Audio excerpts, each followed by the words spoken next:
فإذا قرأت القرآن فاستعذ بالله من الشيطان الرجيم إنه ليس له سلطان على الذين آمنوا وعلى ربهم يتوكلون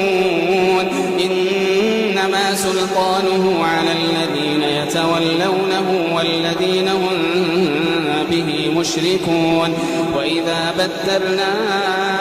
آية مكان آية والله أعلم بما ينزل قالوا إنما أنت مفتر بل أكثرهم لا يعلمون قل أنزله روح القدس من ربك قل نزله روح القدس من ربك بالحق ليثبت الذين آمنوا وهدى وبشرى للمسلمين.